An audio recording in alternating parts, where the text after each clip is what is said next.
Magandang araw ho sa inyong lahat mga kapatid. Ako po si JTB, ang inyong abang lingkod.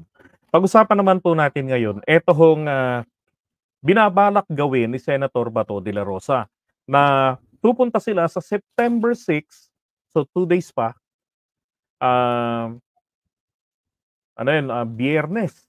Biyernes sila pupunta, kasama po yung kanyang mga co-chairman sa KOJC. Pupuntahan po nila yung mga kapulisan natin na nagsasagawa po ng paghahalughog, yung mga naghahanap po kay Apollo Kibuloy, 'yan. So, ano ba gagawin nila roon? Bubulabugin nila, haharasin nila. So, ibig sabihin po kasi, sinabi ni Torion na hindi niya patutulugin si General, Torre sa mga kaso. So, 'yan ang gagawin nila, maghahanap sila ng mga maikakaso, mga gano'n. Pero alam niyo ho, natural balakin yan, gawin yan ni ano, ni Torion dahil bayad siya diyan. Abogado siya ni Kibuloy at ng mga pakyunista. Now, para naman ho sa ating, senador kay Bato de la Rosa, shame on you. Dapat lumagay ka sa gitna at dapat ang gagawin mong ganyan is in aid of legislation, not in aid to Kibuloy na isang pugante na nagtatago sa batas. Kaya pinaghahanap. 'Di ba? So yung mga ginagawa nila pupuwede ho itong ano, pupuwede natin 'tong isipin na ito ho ay, ano, pang-sabotahe kasi may mga portion po na hindi ho pinapapasok yung mga abogado ng KOJC. Kasi 'pag pinapasok sila ng mga kapulisan, putik na ang gugulo nila. Pati yung mga cameraman nila, 'di ba? Hinaharas nila yung ating mga kapulisan. Oh, bakit hindi ho kasi nila gawin na pabayaan yung ating mga kapulisan na gawin yung trabaho nila? Then on their own in their own end, ang gawin nila, manawagan sila sa kanilang Panginoon, sa kanilang Poon, na sumuko ka na, lumabas ka na, para hindi na masira itong mga properties dahil hindi naman sila naniniwala, ang mga kapulisan, na wala ka na rito sa loob. O, edi sabihin ng mga members, "'Pag hindi pa po kayo sumuko, lilipat po kami ng ibang grupo. Lilipat po kami sa mas matino sa inyo." 'Di ba? "Hindi na ho kami magbibigay ng abuluyan dito. Ng ika po, 'di na rin kami magbibigay." O, dapat gano'n, 'di ba? Alang iya.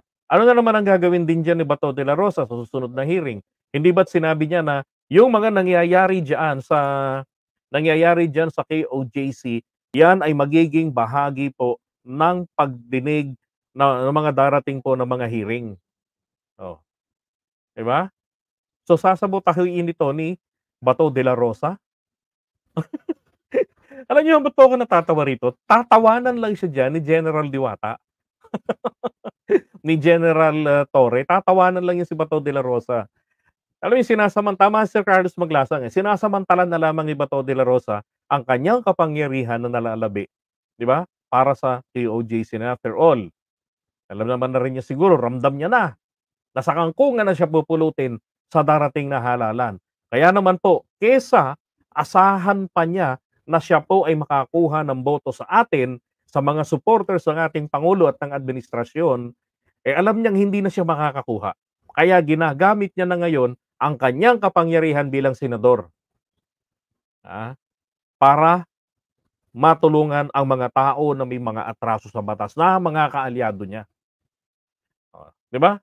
Although nanawagan siya na sumuko na si Kibuloy, putik, pero eto, ano 'tong gagawin mo ron? Pupunta ka ron 'di ba, mag-ano ka, parang hindi ka dating pulis. Anong gagawin niyo ron? Magkakalat ng lagim. Sinabi na nga rin ho ni General Torre na nung nagpunta sila nung mga unang araw dun, may pinasok silang lugar. Akala nung mga tauhan niya, dahil marami sila, yung, pinuntahan nila roon, akala nila kasi lahat papaganon, akala nila dire-diretso lang, magkikita-kita sila. Aba, nagkawala-walaan sila sa loob. So, parang maze yung loob, 'di ba? Mga taga roon lang talaga, mga dikit lang talaga. At eto pa nga, yun lang ang nakakaalam ng pasikot-sikot. Isa pa, ano ba yung bagong natuklasan diyan? Dapat ito yung imbestigahan ni Bato de la Rosa. Anong ginagawa ng mga menor de edad? Sa paligid lang, yung kwarto ni Kibuloy, nakapaligid lang dun ang kwarto ng mga kabataan, ng mga menor de edad. Aba, hindi ako wala akong gustong palitawin na masamang ibig sabihin, pero nakakagulat po. Bakit may mga menor de edad, 'di ba, malapit doon sa kwarto ng matanda? Ano 'yan, pedophile, 'di ba? Yun agad ang maiisip ng mga Pilipino diyan kahit na sinong mga tao.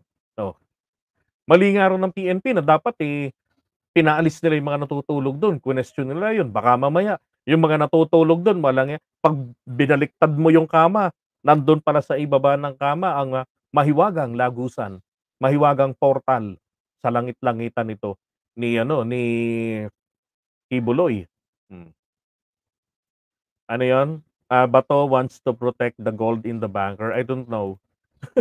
I don't even believe na merong ginto. Alam niyo naman maraming mga Pilipinong praning, 'di ba? Maraming Pilipinong praning, naglagay ng ginto, maraming binaong ginto.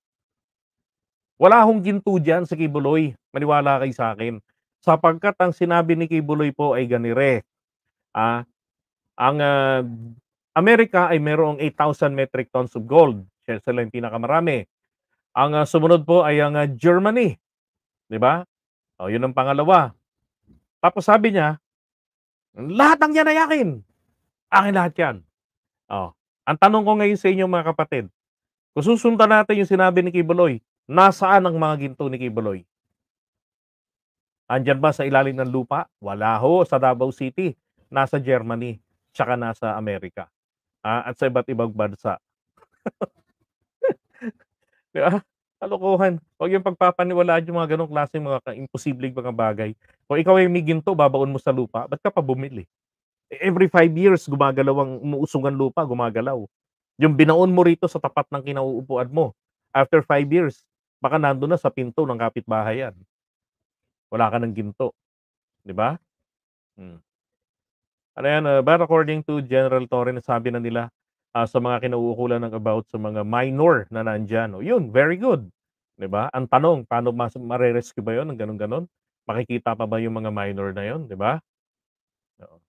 Dapat, ano, in-interview agad nila yung mga minors na yun, eh.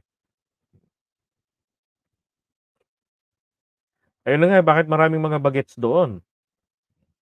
Malapit na yata yan sa usurpation of authority? Hindi naman po. Hindi naman po usurpation of authority. Meron namang kapangyarihan ng senador na mag-imbestiga. Meron naman silang gano'n. Kaya lang dapat ilagay ho sa ayos, 'di ba? Alam naman ni Bato de la Rosa 'yan. Dati siyang pulis, sabi nga niya isa siyang magaling na imbestigador, top notcher. Oo, mainam pa ay, kumanta na 'yang si Bato, gaya ng pagkanta ni Colonel Padilla kay Duterte, 'di ba? Oo nga, kaya nag-executive session, eh. Ay naku, ano nangyari sa mga pulitiko nating ito. Okey, o siya sige balik na po tayo roon sa ano, sa baka Pogo hearing na po. Okey, so maraming maraming salamat po sa inyo. Kita-kits po ulit tayo mamaya.